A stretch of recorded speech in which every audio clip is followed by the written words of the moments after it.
All right.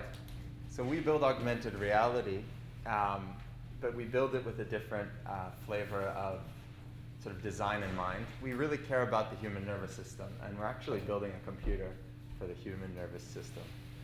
Sounds a little strange. A lot of our user interface design is based on my background in neuroscience.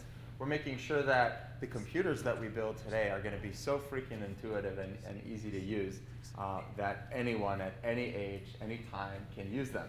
That's how we engage with the brain, but that's not enough.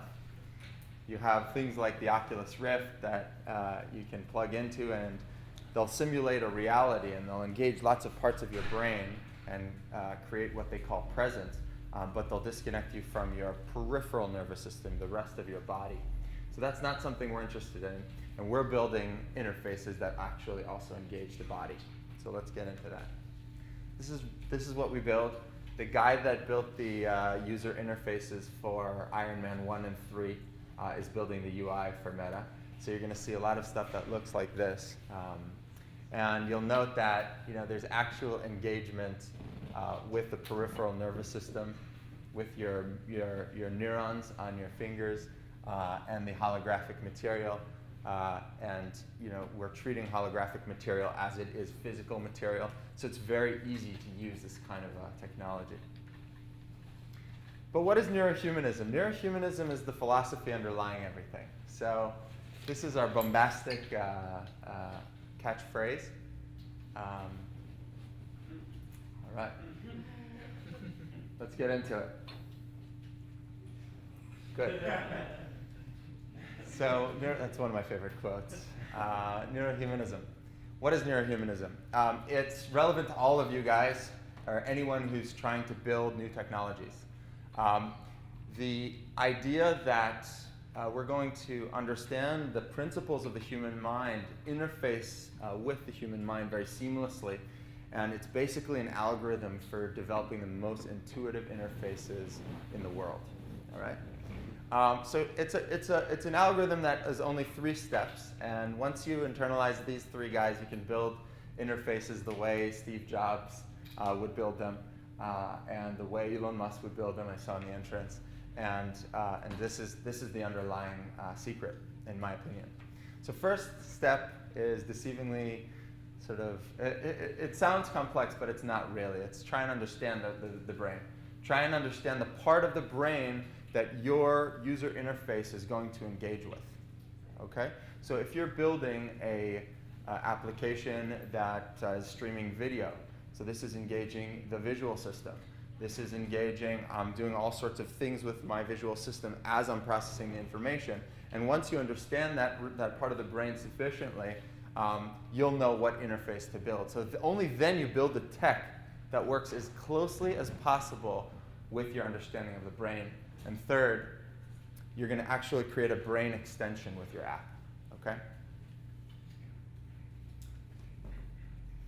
So neurohumanism, you'll see that there's humanity inside of the word. We care about building technology for humans. And the way that we engage with between the computer and the human is via our neurons. And all of our user interface design, all of the things I'm going to be talking about are how to engage your mind via your nervous system and build these really intuitive interfaces. But why are we focusing on humans? Why is, clearly, there's going to be stronger computers than the human brain at some point in the near future. And we've chose to really emphasize making human beings essentially super intelligent. And why is that interesting? For a couple of reasons. Number one, as of today, the human brain is the most powerful computer in the world. So that's kind of undisputed. And so if we learn from the human mind for the development of our interfaces and our technologies in general, we're going to actually be building more powerful technology. That's a simple one.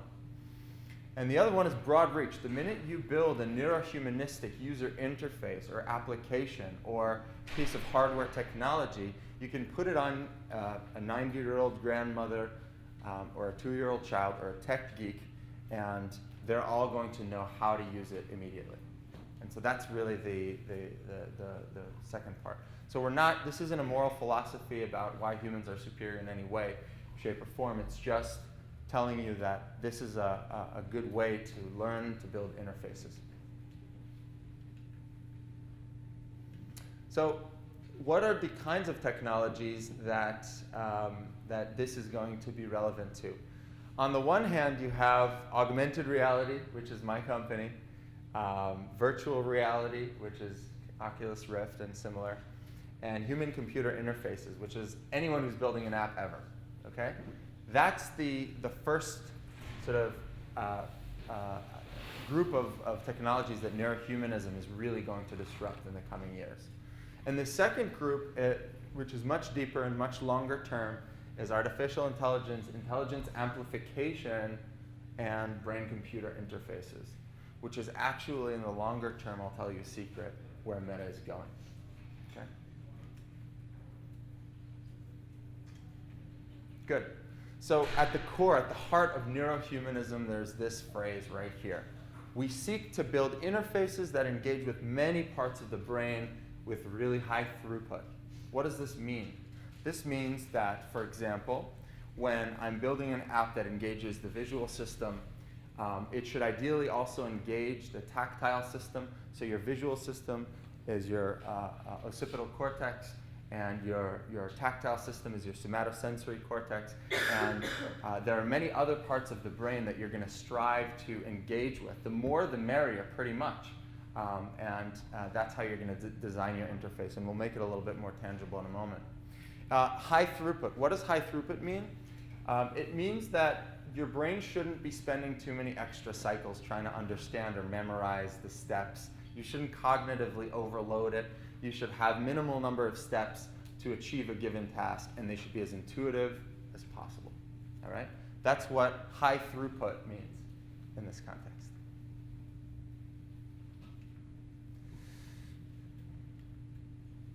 It has a bit of a delay. Go back. So this is not a neurohumanistic interface. Why? Because neurohumanism is the science of intuitive interface and tech design. As simply as that. That's why we should strive to build interfaces that engage many parts of the brain in high throughput. All right.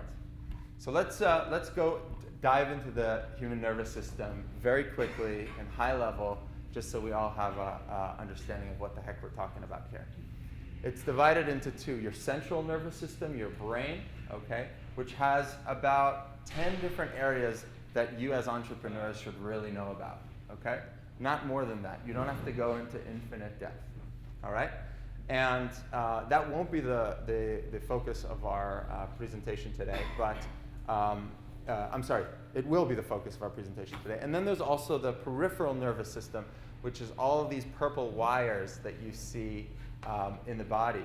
This is neurons that are connected via the spinal cord out into the various regions of your body, and they will help you. For example, if I'm looking at a hologram like Iron Man and I want to grab it, right? I'm gonna clench it. It's my motor system that's sending an impulse out to my peripheral nervous system to move, and then so my various muscles are shrinking and moving along, and then it's my peripheral nerves on my fingers that are going to make the tactile feedback that I've actually clasped something, and only then is the hologram triggered to move.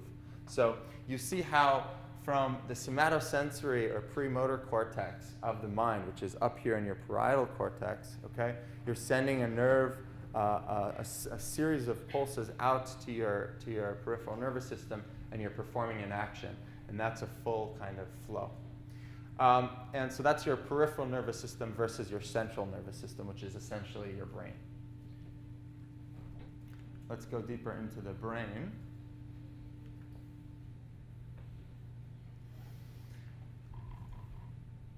All right, so what are the parts of the brain that we should all know of if we're going to design super intuitive interfaces? The first is your prefrontal cortex. This is the area that really does the decision making. This is the CEO of the brain. This is the one sending and organizing and orchestrating all of this party in the back, okay? This part here is your occipital cortex. It's your visual system.